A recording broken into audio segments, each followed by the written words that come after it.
Perfect. Well, everyone, welcome to 2024. Happy New Year. I think are we still in the window? Not sure what the rules are on that one, but really excited to have you here today. And I want us to just get started. I see so many hellos in the chat. I want to hear from you, what your organization is, and one thing that you're hopeful for this year. I want to see what are our dreams, what are our goals for 2024. This could be personal or for your organization, just one wish for 2024.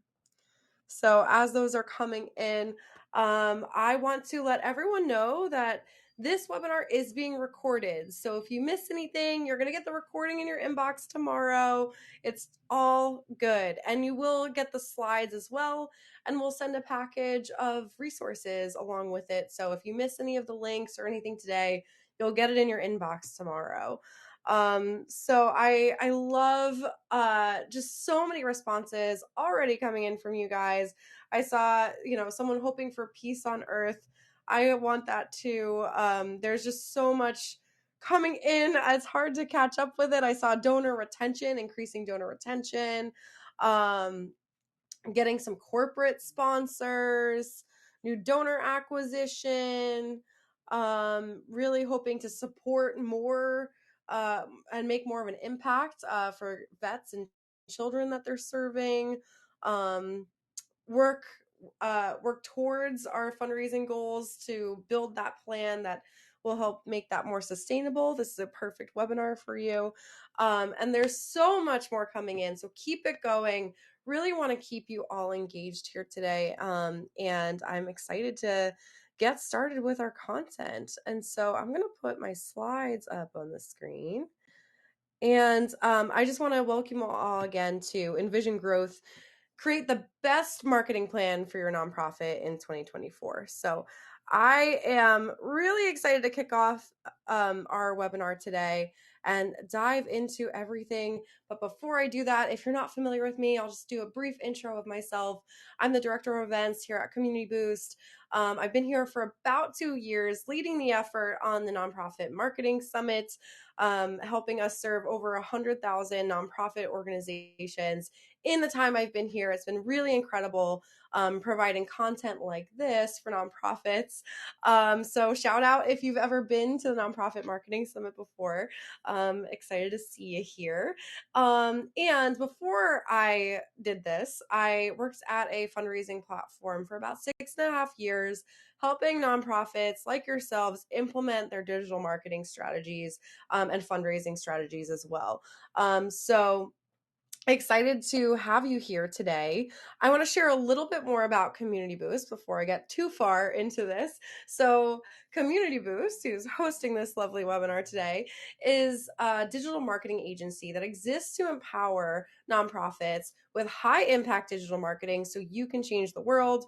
We work with about 500 organizations directly, like Souls for Souls, Equal Justice Initiative, Habitat for Humanities, Humane Societies, and so much more. And we also have the pleasure of supporting about 200 or so nonprofits with our accelerator program. This is like affordable group courses and coaching to really help you implement your marketing strategies. And we're, of course, love to provide free resources to the sector like this one, as well as our nonprofit marketing summit. So that being said, I want you all to attend our next nonprofit marketing summit. You are formally invited. Consider this your formal invitation to the unthinkable. So pack your bags. We're going where no nonprofit has ever gone before to really drive unthinkable growth and unthinkable impact at your organization. And so unthinkable growth awaits. We hope that you will go ahead and grab your ticket today. We'll put that link up on the stage so that you're able to go ahead and get your free ticket to the unthinkable and join us there. So we'll leave that up for just a moment. You can always go to nonprofitmarketingsummit.org if you'd like to attend. It's 3 days. It's about 80 or so high impact sessions from truly some of the best speakers in the world, in my opinion. Maybe a little biased, but yeah, really excited to have you there and see you all on March 5th through 7th. So before we go any further, I want to get a feel for where you're at. Have you ever created an annual marketing plan for your nonprofit before? And so just let us know yes, and you feel good about it, yes, but you weren't sure if you got it right, or maybe you didn't really use it, or no, this is your first time. So we'll launch a poll for that, so that we're able to, yeah, get some insights there. I think I have to take my slides off this stage in order for you to see the poll. So give me one moment here. Oh, perfect. Sorry, Princey. Awesome. So tons of people already answering. This is so great. It just helps me really get to know you and how I can tailor this conversation for you. So it looks like the majority of you, about 46% of you, 46 of you and 72% of you say no, this is your first time. This is a great place to be because I'm going to walk you through it all, and I have a handy dandy template for you to use as well. And there's some of you who have, and you felt good about it. And that's amazing. You should probably be teaching this webinar, not me. So I would love for those of you who have and have pointers to share, please do so in the chat. I think it's just really amazing to hear from your fellow nonprofits how you've implemented this at your organization. And then we have a few in between where you did and you weren't sure if you got it right, or maybe it wasn't so useful. So this is a great place for you to recenter and explore how you can maximize your fundraising plan for this year. So I'll set the stage for the agenda here. I'm going to do my best to leave some time for questions at the end. So we should have about 10 minutes or so to go over questions. There's a Q&A pane for you to submit your questions there. But first up, I'm just going to tell you basically why you should have a nonprofit marketing plan. So those of you who might be in the knows, this is a perfect opportunity to really learn like what the point of a nonprofit marketing plan is for your organization so that you can really drive sustainable growth. And then we're going to get into the how to create that marketing plan. So that'll be the bulk of our conversation today. So again, thanks for hanging in here with me. So let's get started with the case for creating a nonprofit marketing plan. When I was thinking about how I know my year felt, I'm curious to see in the chat how you're feeling. Does anyone feel like the year starts and it's just a roller coaster and you make it through everything, and there's ups, there's downs, you get through year end, and then there's this moment right now where we have a little high five, and we're just able to celebrate what we did during year end, and there's so much to celebrate there. So just want to see, is there anyone else here that feels this way, where it's just the year starts, it's a roller coaster, and you just make it through the end of the year, and then the cycle kind of continues where you never really got the chance to sit back and really strategize your marketing for the year? Yeah, I'm seeing a lot of yeses. It's always a roller coaster. Also wondering if anyone's seen this movie. It's so funny. It's a good one. But yes, a lot of people feel similarly. This is great. So it's not just me that feels like the whole year just starts. It's a roller coaster, and then you're able to celebrate for a moment, and you should be celebrating right now. You just made it through year end, which is huge. So very thankful for all of you. But I want to help us with the nonprofit marketing plan we're creating today and just the overall framework. Use the nonprofit marketing framework to get out of the roller coaster so that you can drive long-term sustainable growth at your organization. And it doesn't always feel like a roller coaster. It's going to sometimes, but the whole point of having some people call it like a funnel, or others I've heard HubSpot call it a flywheel. It's all very similar, but really what I would hope for you for 2024 is to establish a framework at your organization for an ongoing way to attract a new audience to your organization, to engage your existing audience, to convert that audience into donors and then ultimately retain those donors for the long term. And this should actually feed itself so that it's an ongoing process throughout the year, no matter if you're running a fundraising campaign or not. You're able to continue to bring in new supporters to your organization, as well as keep the existing ones so that you're able to drive long-term sustainable growth. So this is my hope for you for 2024. And so we'll get into a few of the ways that you're able to do that. And based on all of the things that I've experienced working with organizations like yours, I can see that there's about 4 different ways you can grow your fundraising. This is, by the way, more about individual giving, through marketing practices, and less about grants. I think grants have their place in fundraising, of course. I think that's a huge part, and I'm intentionally kind of leaving this out because I do feel like that's a little separate from the marketing plan itself. And so basically, when you're looking at individual giving, there's 4 different ways you can grow fundraising. The first, and usually the most obvious way that I think all of us first think of when we're like, hey, we need to raise money, we automatically go to, we need to acquire more donors. And that's true. That is part of growing fundraising. But another way that you're able to increase your fundraising at your organization is also just increase the average gift size of those donors who are coming in. So this is a small tweak that can really drive up sustainable growth at your organization. So you don't always have to get more donors, you just have to get those donors to give more.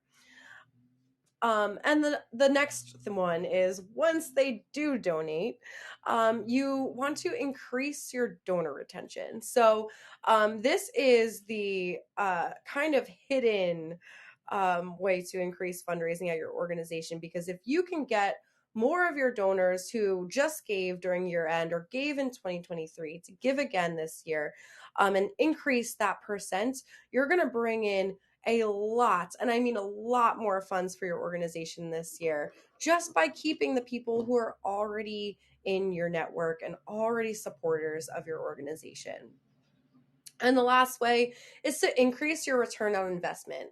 And this is also just such a sneaky way where you might be doing these fundraising events, or you might be investing in direct mail or all these different channels.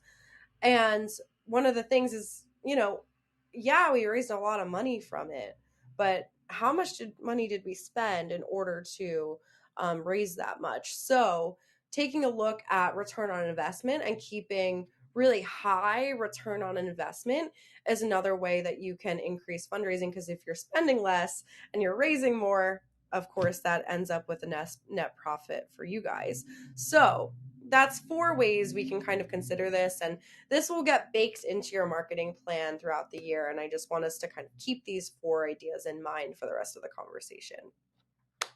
So I want to talk about what is a nonprofit marketing plan and what it is not. So a nonprofit marketing plan outlines your marketing objectives, goals, and the strategies needed to reach those goals. This is basically the backbone of your marketing strategy to help you guide your decisions year round. You're not right now listing out everything you need to do in 2024, all of your individual plans. That would be a huge lift. And with so many things shifting, I mean, there's been so many advancements, like even with AI and different marketing trends that you're going to want to stay on top of throughout the year. So this isn't about determining everything you're going to do right now, but it's rather creating a framework that can help you make the best decisions for your organization throughout the year, so that you're not dealing with shiny new object syndrome and kind of rushing at the last minute to adopt new ideas and strategies to your organization. But you can go back to your plan and revise and be specific and intentional about the marketing plans you put into place at your organization. So it is a guide for you, and it is meant to be a living document that you use throughout the year. It's definitely not one of those set it and forget it documents. So you're going to use this throughout the year. It's going to be a huge resource for you and your whole team. And so when you are creating that annual nonprofit marketing plan, you're actually getting out of that reactionary planning roller coaster mindset where it's just kind of like, we got through this next fundraiser, now what's next? And rather you're taking a step back, you're planning for sustainable growth, you're able to choose the right strategies for your nonprofit and not just whatever is in front of you at the moment. And it really does help you guide your decision making throughout the year. It also makes success measurable, right? Where you can keep track of the KPIs, the key performance indicators now, and set those in advance so that you're able to actually track success throughout the year. One of my favorite opportunities in creating an annual nonprofit marketing plan is spotting those new growth opportunities. What are those new things that you want to introduce to your organization in 2024? And also vice versa, what are the things that you want to leave behind in 2023? It also really helps you establish alignment across your team and board, because you can take this to your ED if and your board to get the buy-in that you need. And it also helps you in advance advocate for the resources that you need in order to implement this plan.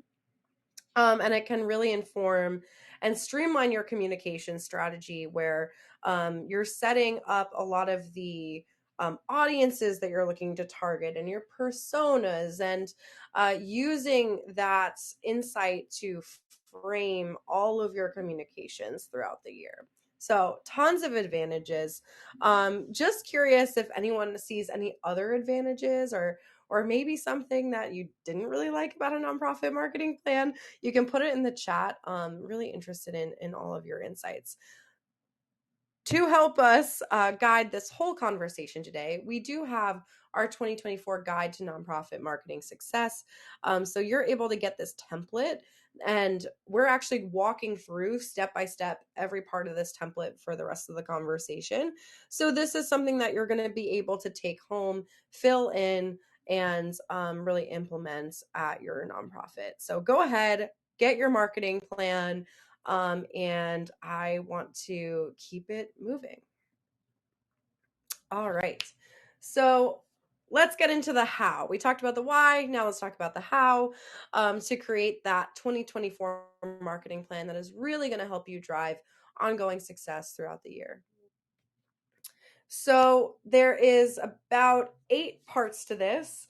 And so we'll be going into all of them today. And we start with an organization summary. We'll talk about, mapping out those organization level initiatives throughout the year.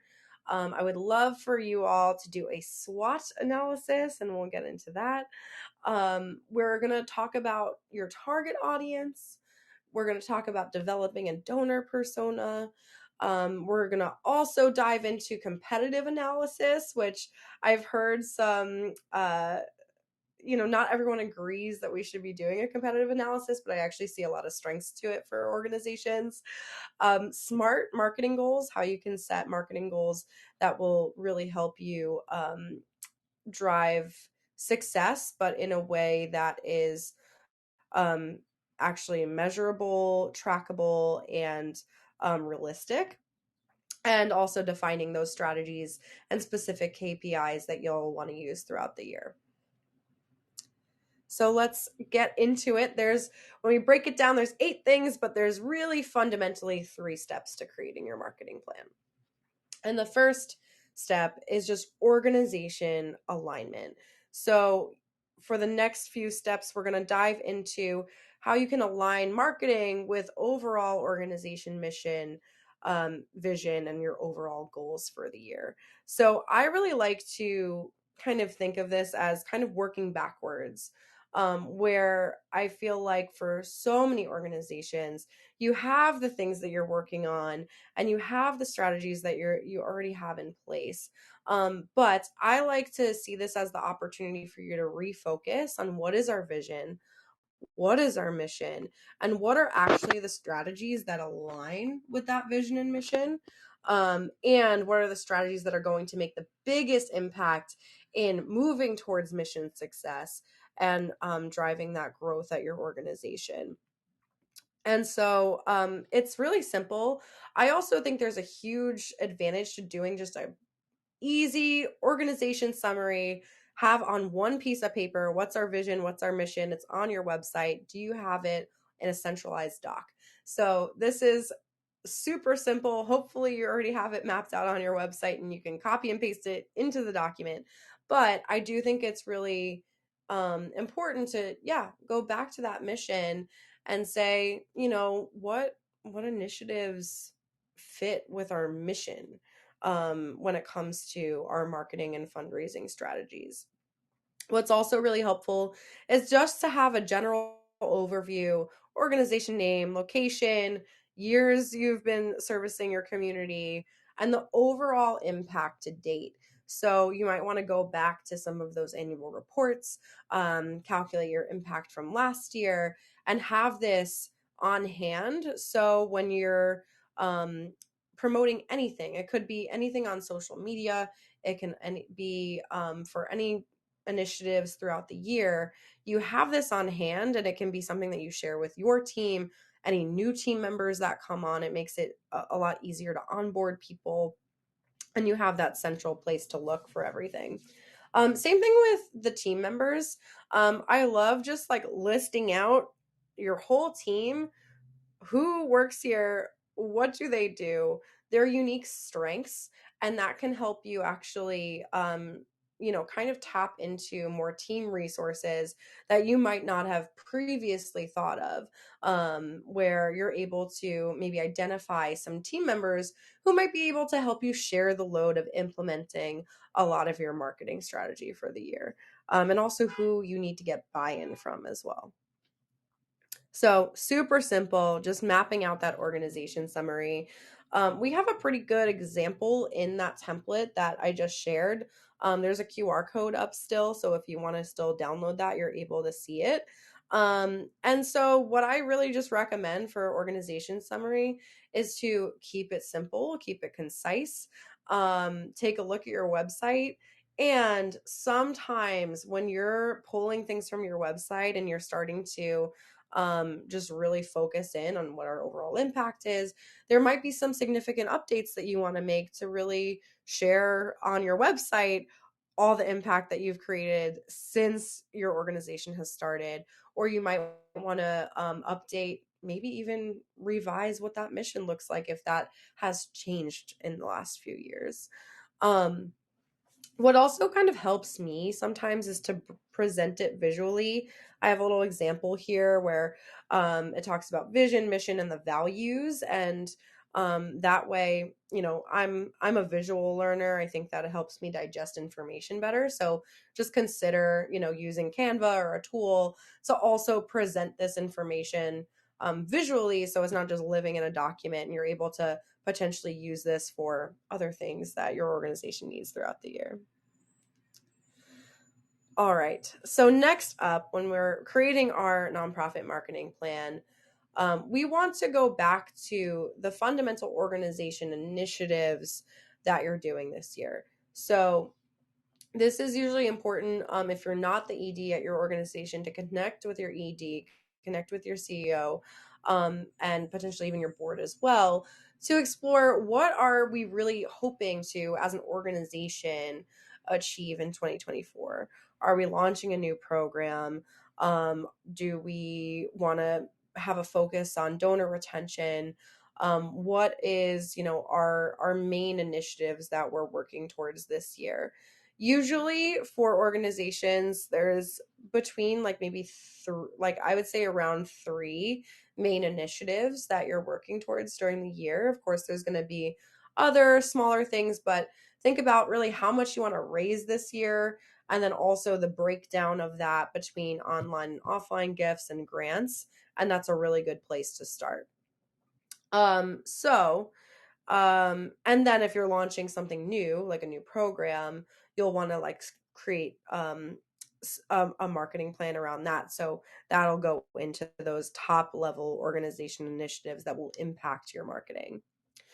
So my example here is just, raise $350,000 through digital fundraising. So we're getting specific with where funds are coming from. whether it's online, offline, grants or potentially major gifts as well could be something that you map out. So in my little example here, it's like this year we will work to raise $350,000 online. The goal of this is to increase our fundraising through our online channels throughout the year, and then also capture and retain more younger donors. So there's definitely some donor retention that can come with upping your investment into digital fundraising. And so the metric that we're measuring this is monthly traffic to the donation page. Are we driving more traffic so that we're getting more people to contribute to our donation page? And also the conversion rate of that donation page. How many people that are landing on the donation page are actually completing that donation? And how can we, potentially increase that conversion rate so we're capturing more donors? That's just one example, but you'll probably map out anywhere between like 3 and 5 of these organization initiatives. And one of the things that really helps when you're trying to figure out what those initiatives might look like is to go back in time to 2023 and take a look at really what those fundraising metrics and marketing metrics looked like from last year. So this can be done by going back to the key performance indicators. So the things that are key to driving your success at your organization. So this looks like, going back to maybe the total that you raised online, maybe breaking it down into offline and online gifts and seeing what that breakdown actually looked like at your organization. And also diving into what is your average gift size, number of donors, number of new donors. So you can kind of see what that donor acquisition looked like, and then you're actually able to use total number of donors versus number of new donors to calculate your retention rate. And so all of this can help you get a good foundation for where you're starting from. So if you're seeing that you're at a 45% retention rate where only 45% overall of donations that donors that gave in 2022 came back in 2023, that will give you a really good baseline and help you set goals to help you increase that, so that you're able to retain more donors this year based on your historic data and not just flying blind. And it's not just about looking at the fundraising and all of those results, but it's also breaking it down by channel. So this is a great time to just look back, think about all the different ways that you marketed your organization. Did you do direct mail? Did your board give some gifts? Did you have major gifts? Did you do email campaigns, which I'm sure all of you did? What did your organic social look like? What did your paid social look like? Facebook and Instagram ads, for example. Did you use the Google ad grant? Did you use paid Google ads? What did all of this look like for you? And try to go back and identify, how much you brought in through each channel, because this will really come in handy as you're mapping out your strategic fundraising goals and marketing goals for later in the year. So I really recommend going back, because also by identifying the results by the channel and the spend you put into it as well, you can calculate the return on investment. And that can really help guide you as you're making decisions on what is a good strategy for you to lean further into this year, and maybe what strategies you want to pull back your investment on. So this is really important. I think taking this time, especially the rest of January, to just reflect on those high level goals, those high level indicators of your success so far last year, and then diving into the specific channels. And I always like to write little notes, right, where it's like, maybe you're surprised at how effective your email campaigns were, or you were surprised at how effective your meta ads were, or you were surprised in kind of not a great way about how ineffective your direct mail was, or phone call campaigns or something like that. So that's helpful to just kind of like note there, because that will also come into play as you map everything else out. So when you're thinking about your organization initiatives for 2024, the best place to start is really like looking at your data on last year's performance. It also looks like probably like setting up a meeting with your ED or your team that is in charge of making the decisions on where the organization is going overall, so you can create some alignment. And then going back to those, 4 fundamental ways you can grow fundraising, which is acquire donors, increasing gift size, increase donor retention, and increase return on investment, and mapping out, which strategies are helping you accomplish one of those initiatives, or which strategies are using to accomplish multiple of those. And then we'll get into this in a little bit. It's also just, assigning those goals for each initiative, like having a specific dollar amount that you need to fund that new program, having a specific dollar amount that you want to, see come in on digital channels versus offline channels. All these things will help really inform your marketing goals. And yeah, ED stands for executive director. Sorry, I can get a little jargony here. All right. So next up, when it comes to just organization-wide alignment, is to do a SWOT analysis. I really feel like this is effective in helping you identify the strengths, weaknesses, opportunities, and threats for your organization. So this is your opportunity to, again, reflect on 2023 and decide what is and isn't working for your organization, the opportunities for improvement and where you want to double down, and how to overcome any challenges you identify, so that you're able to, have those challenges mapped out ahead of time, so you can, use those things that you identify now to get the buy-in and resources that you need from your board this year. So strengths, I just like to ask, what is working at our organization? Maybe going back to, a sheet like this and see like, hey, wow, that phone call campaign cost us $50 and we brought in $12,000. Maybe that's a good thing that we want to lean further into this year. So go back to those channels, identify what is really standing out to you as being an effective method to engage your audience. And then weaknesses is, not just about, I know for so many nonprofit professionals and like myself, I can be really hard on myself. So it's not about identifying the things that you didn't do so well. It's more about identifying what we tried and what we can lean further into. So it's not, a place where we want to, I think coming into it with just like a learning mindset, and that this is we're all growing here, is a great place to be. So weaknesses is less about, being down on ourselves and more about identifying our biggest, things that maybe held us back in our goals, as well as, the opportunities we have as well. And it's also really helpful to go back to, again, seeing that, maybe our direct mail campaign, we only got like a 39% return on investment there. And so that wasn't that was a weakness of ours.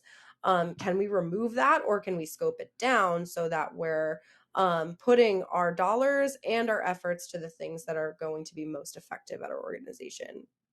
So I love taking things off my plate. So if there's something that's not working, we really can remove it. And we don't have to just do things just because we've always done them that way before. Opportunities. So I love to kind of take a moment, especially this time of year, to go and explore what are the things that our organization isn't doing yet. And so this is really cool because we're able to, explore like what new channels do we want to be have a presence on this year.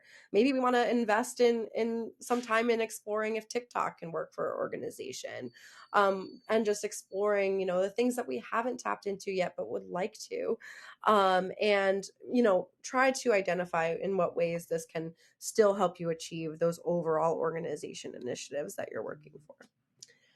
And then also the threats. So this is usually, I mean, in my experience, and in a lot of our surveys that we've launched, the biggest obstacles that I know for most organizations is not enough budget to do what we need to do. So that was the number one answer to our survey last year. And really close behind it was just like time. Like there's just not enough time in the day to get the things done that we need to get done. So if you're able to identify what are the things preventing you from really implementing all of the new opportunities and moving forward with doubling down on the things that are working, we can, then identify, potential solutions where maybe when you go back to your team analysis, you can, see if someone from another team is able to lend their time, and helping you implement these things. You can see if there's potential volunteers that you're able to bring on. You can also identify, how you can get more budget and support to help you really succeed. So some questions, diving a little bit deeper, that can help you sort of fill this in, is, see what brought in the most funds and had the highest return on investment. What channels were most effective? What were the channels that really drove either like surprisingly good results or just the most results? Also, um, I love exploring what other organizations are doing. This is a really good way to identify opportunities for you as well, where it's like pick out an organization or five that is the same cause as you. You're serving and moving in the same direction. Go to their website and just see what they're doing that your organization isn't doing yet. And that's a really good way to get ideas for how you can also drive growth at your organization, and then identifying the gaps in resources, and so that you're able to map out a plan with your team to overcome them. So I want to again, if you're interested in diving a little bit deeper and you'd like to chat with our team of experts here at Community Boost, to spot the biggest growth opportunities in 2024 for your organization, you can sign up for a free time to chat with our team. We'll ask you more about your plans for 2024, dive into the things that you're currently doing, and help you spot those biggest growth opportunities. So this is your chance to get some one-on-one time with our team. There's no obligation to use our services. It's a resource for you. And I really hope you take the opportunity. You can even bring your plan and kind of chat with them about it. So definitely take us up on the opportunity. So go ahead and grab your game planning session, if that would be a good resource for you. All right, I want to move it along because I still want to leave us some time for questions. So, audience evaluation. So, the purpose of evaluating your audience is to know who you're speaking to so your marketing efforts are most effective. This can inform how you segment your audience. This informs which types of strategies and channels you're using. It informs your branding and your tone for either specific campaigns or just overall for your organization, and really how you communicate with your audience as a whole. So the first step here is to define your target audience. And so you want to be able to map out your ideal donor to best target and craft communications.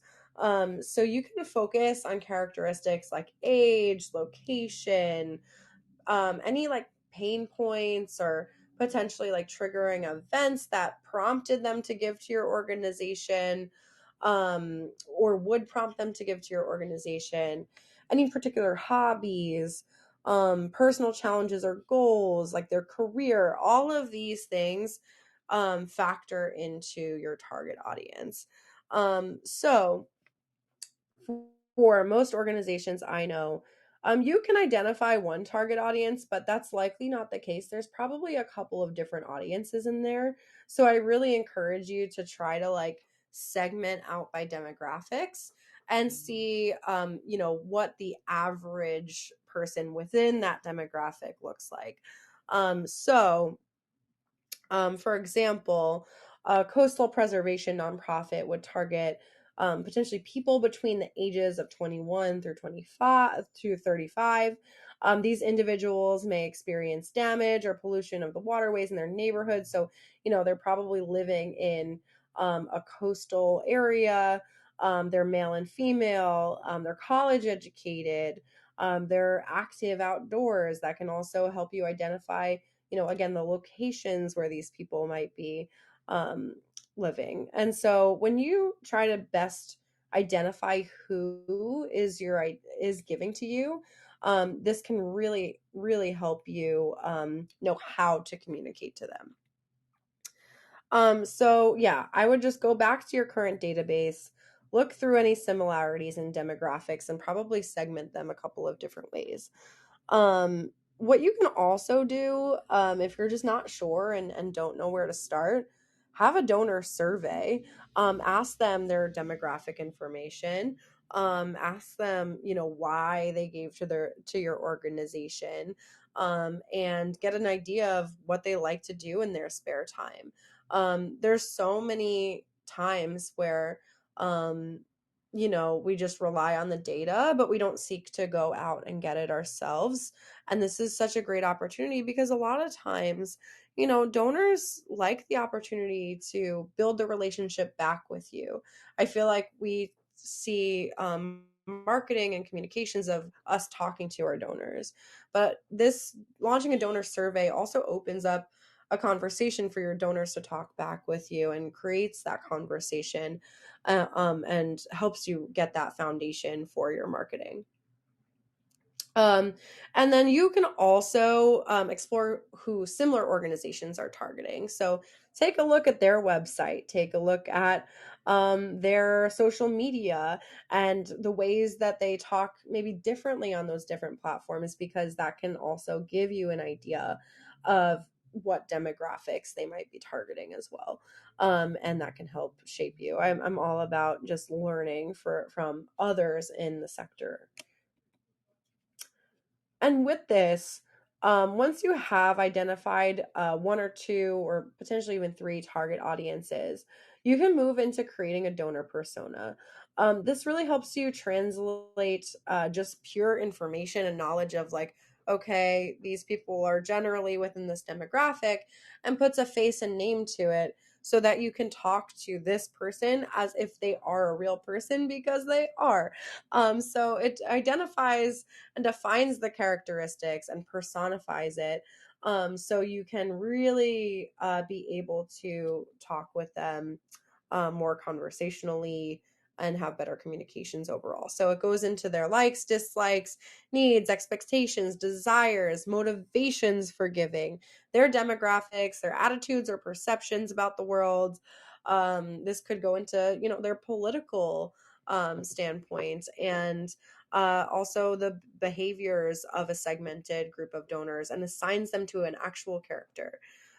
What I sometimes do when I'm developing a persona is I'll think of a donor who is really active and that I've built a relationship with, and I'll create my persona based on that person. If we want to attract more of this type of donor that I know, why not use them as a framework for attracting more donors like them? That's a great place to start. Um, this is another example of what that persona really looks like, and when you build it out and put words to it and put a real face behind it. For that same coastal preservation organization, you want to identify that persona one, who's Ryan. He's a young active male. He works remotely in San Diego. He gets up and goes surfing every morning. He has a dog. He's financially stable. He loves the beach. He loves to surf, and then oftentimes comes into pollution when he's surfing and sees it in his day to day. He has a degree in marketing, and he, works at a tech company. And then also where they go to for information. Does he read? What newspapers is he reading? Is he mostly getting his information from social media potentially?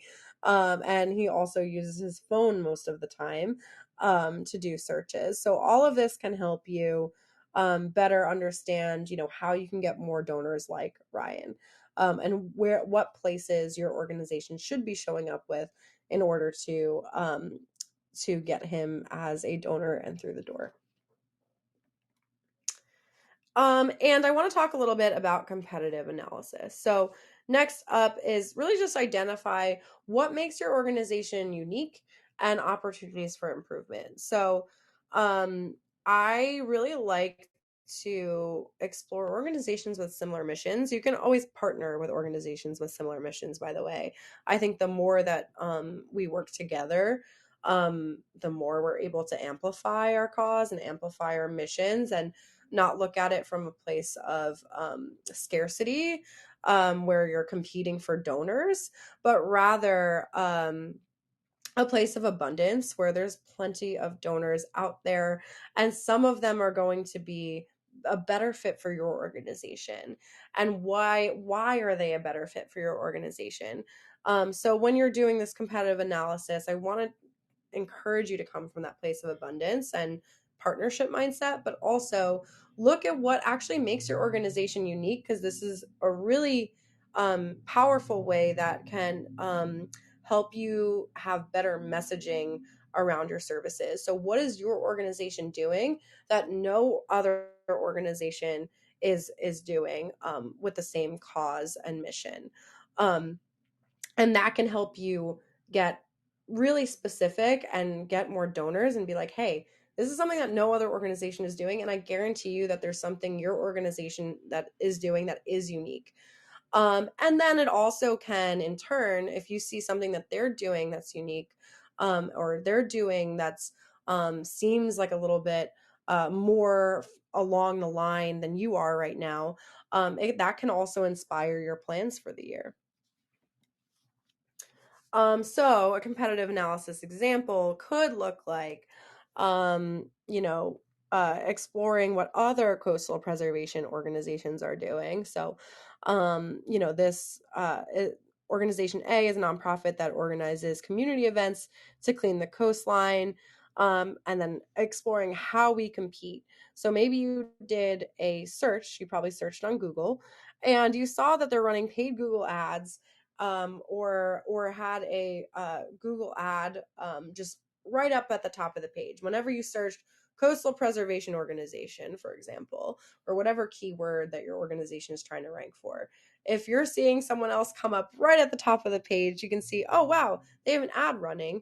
Maybe we should run ads too, and explore some of the keywords that would help us rank for that search when donors might be searching for an organization to give to. And so I a little caveat I'll leave here is I mentioned Google Ads, and I really encourage you, if you're not already using the Google Ad Grant, now is a great time to start. It's a free $10,000 a month in ad spend that you can use to really capture more donors who might be searching for organizations like yours, or searching for resources that your organization provides. So that's $120,000 a year in free advertising that Google puts out for organizations. And so I would love to just point you to their page where you can get started with Google Ads and learn more about the Google Ad Grant. This is also something that our team supports you with. So if you're interested in learning more about the Google Ad Grant and how we can help you both get this and also help you see like a real return, we are running a new Google Ad Grant Accelerator program. So just reach out. Just let us know. You can let us know in the chat, and we're happy to reach out to you to share more about that. But we'll put up that resource so that you can learn more about the Google Ad Grant. All right. Last but certainly not least, in the last 10 minutes here, I promise all of the things that we've laid the groundwork for are going to come into place, is to set the goals, KPIs, key performance indicators, and the strategies that you're doing for marketing this year. So we mapped out the organization initiatives. Now, how does that boil down to the specific marketing initiatives that we're doing? And so I really encourage every organization to really have specific, measurable, attainable, relevant, and time bound goals. So these goals are things that you're able to measure. They have literally a date assigned to them that you want to hit that goal by. It's really specific to the amount or the impact that you want to create. And most importantly, it's relevant to that overall organization initiative. And then all of that, and also taking into account um, all of the efforts you've put in last year and those results, to set goals that are attainable for your organization, and not just, aiming for the moon and maybe we'll land among the stars. So, for example, you might want to grow your email list to to nurture, convert, and retain more donors. So this is a way for you to acquire more donors as well as convert and retain them for the long term. So you're using your email marketing for two purposes. So the description that I have here is like, this year we'll be implementing new tools to help us get more people subscribing to our newsletter via social media and on our website, because it's one of our top channels for re-engaging donors, as well as turning one-time givers into recurring donors. And the goal of this initiative is to consistently grow our email list, to nurture our community, and boost retention. So we're identifying the ways in which, going back to those 4 basic ways to grow fundraising, this channel is going to help us. And then we want to use this channel to become a reliable way to contribute to our monthly fundraising goals. So it sounds like this organization is launching a recurring giving program or looking to bolster their recurring giving program, and they're using email marketing to do that. And so the thing that they want to do is send 1 email a week, and they're looking to get 500 new subscribers a month. They're aiming for at least a 20% open rate and a 7% click-through rate. I think that's super, super attainable. And that's really specific because now they can keep on track all year long to hit that goal, or within whatever time frame you identify. So that's only one example. You can do that for all your different channels.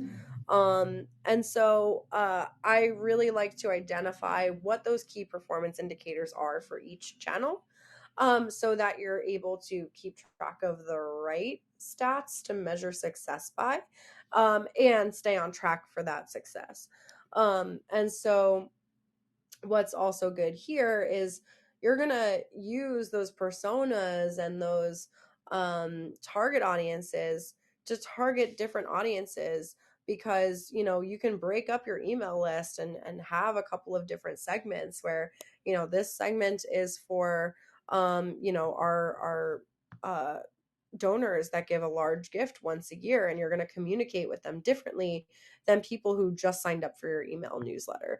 And then also, same thing goes for you're going to use Instagram differently to reach a different audience than you're going to use direct mail for, most likely. So I really like mapping out all the different channels that you're going to use to reach your audiences, to get new donors, retain more donors, increase your return on investment, and increase the average gift size. So map out all the different marketing channels that you're using throughout the year and the metric that you're using to measure success. And so when you're thinking about your channels that you're implementing this year, I have a few suggested ones for you. So the first up is website conversion rate optimization. So this is getting more people who are on your website to either give you their email or actually convert to a donor. Because I think the biggest missed opportunity for a lot of marketers is you're doing all of these marketing strategies to try to get people to your website, to get people to donate.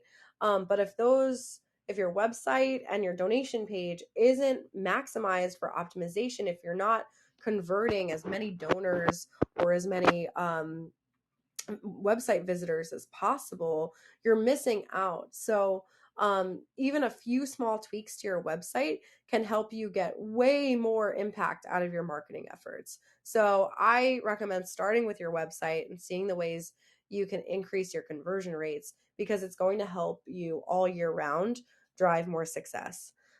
Email marketing continues to be the top channel for nonprofits, whether it be for acquiring new donors, nurturing them, or retaining them. So this is still, 74% of nonprofits said that this is their number one marketing channel, with social media being pretty close behind at around 71%.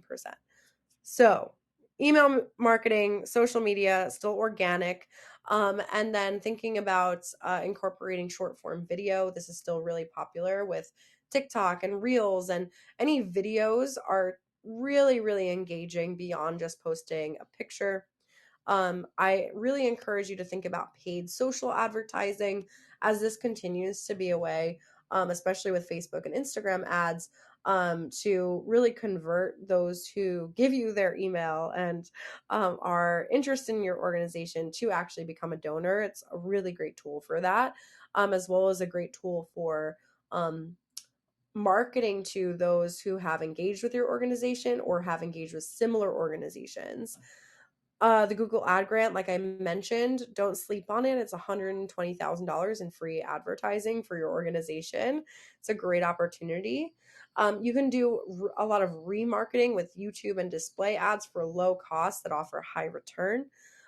There's Microsoft ads, so don't sleep on these as well. There's a whole demographic of your audience, and these are usually a little bit older of an audience, but also audiences that have the highest net worth. Use Bing and use Microsoft in order to search for organizations to support. So don't sleep on Microsoft ads. There's been great success with that with some of our clients that we've seen. The grant is reopening this year. That was the best news I've heard all this week. So want you to keep that in mind, to keep an eye out. Check out the Microsoft ads for social impact. And you can, uh, you know, uh, apply when it fully reopens and get access to $3,000 a month in free ad spend. And then digital audio ads. This is great where, lots of people are on their way to their jobs, they're on their way to, or they're at the gym and they're listening to a podcast, they're listening to Spotify. Digital audio ads are a great opportunity for you to tap into. That is kind of a little bit newer for most nonprofits, and we've seen a lot of success with. And then also SMS. I mean, I check every text message I get. So maybe you want to include SMS in your strategy for this year, whether that's a new opportunity or something that you want to improve on. Last thing I'll say, I went over a lot of things.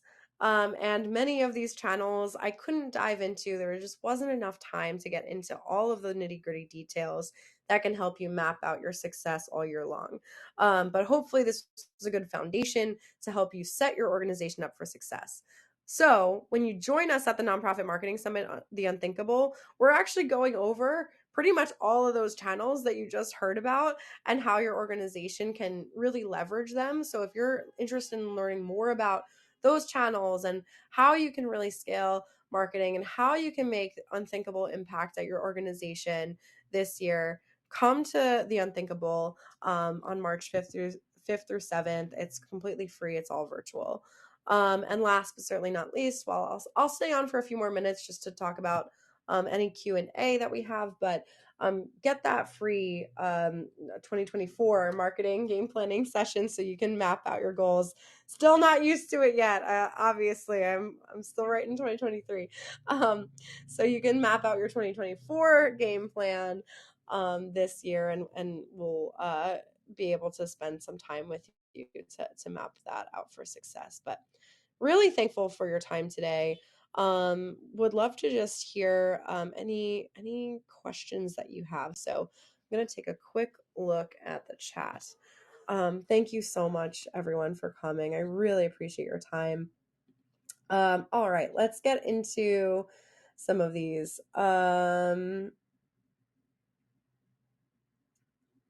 So David asks, in my example, 21 through 35 seems to limit older donors, although not the perfect target to have more money, no? So that was just like an example, number one. I also think that that's kind of what I was getting at, where it's like you do want to map out different demographics your organization is talking to, because you're going to talk to your younger audiences and older audiences a little bit differently, and on different channels and different ways of communicating. Like you're not going to turn to TikTok to get in a lot of older donors to your organization. You're probably going to maybe run some Microsoft ads. And so that really informs your strategies and your channels by mapping out a few different target audiences that you're looking to bring in. And these can serve different purposes.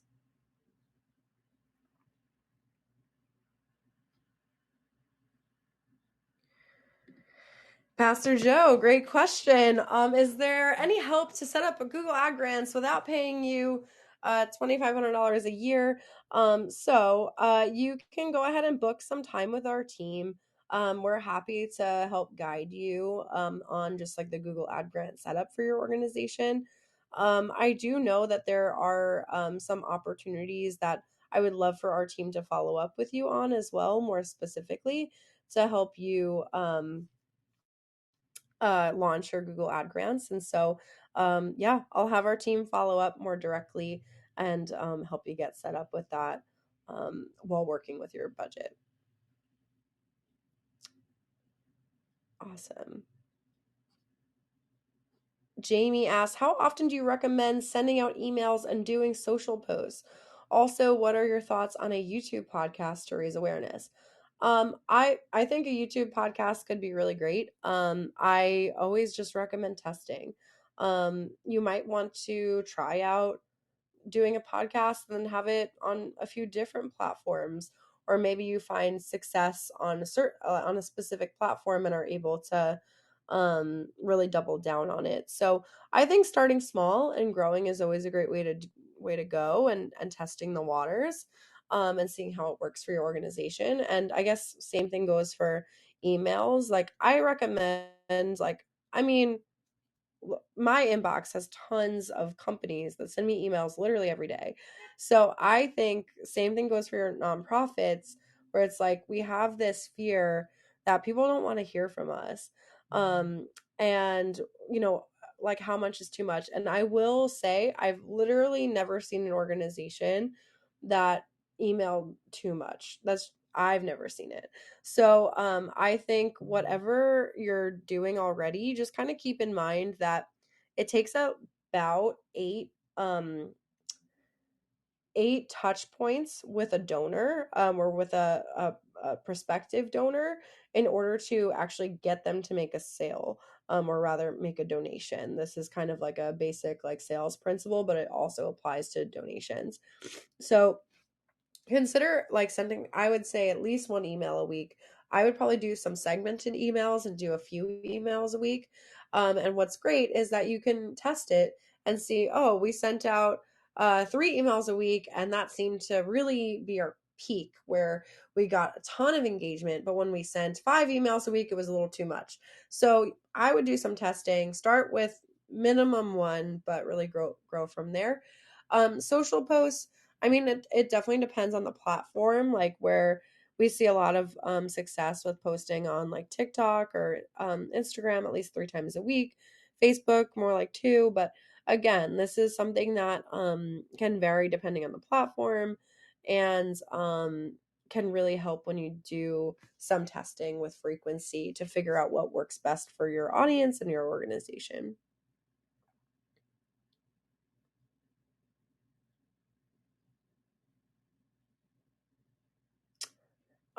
Daisy asked, since the Google Ad grants will only be renting the space, what is the benefit of investing versus like $2,500 a year versus investing or owning the space via an SEO strategy?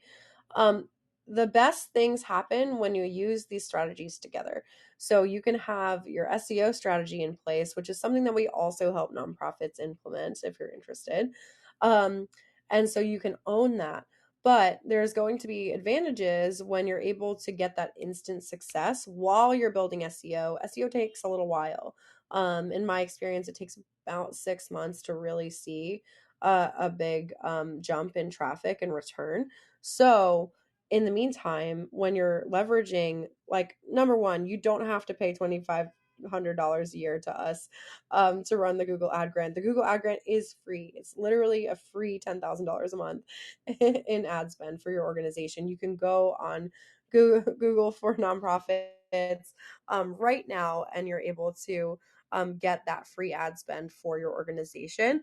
Our accelerator program just helps you maximize it.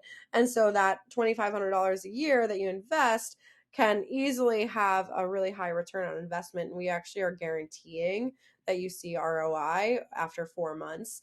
Or we'll provide your a refund, or figure out what makes sense for your organization. So that's something that we're happy to guarantee. But you don't have to use us for it. You can just implement it at your organization. We just teach you how to maximize it, so that you're seeing the highest results, the highest traffic, and the highest return.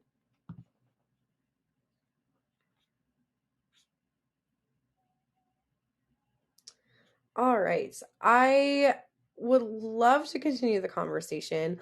All of you are just so amazing. Thank you so much for coming. It was so great to have you here today. And I would just love to invite you, if you have more questions, feel free to reach out to me. You can always reach me at candace@communityboost.org. If you registered, you probably have my email. It is my real email address. And I'm just so thankful for all of you here today and for showing up, your great questions, and your great engagements. And happy New Year, y'all. Have a great 2024. And I hope to see you at the Nonprofit Marketing Summit.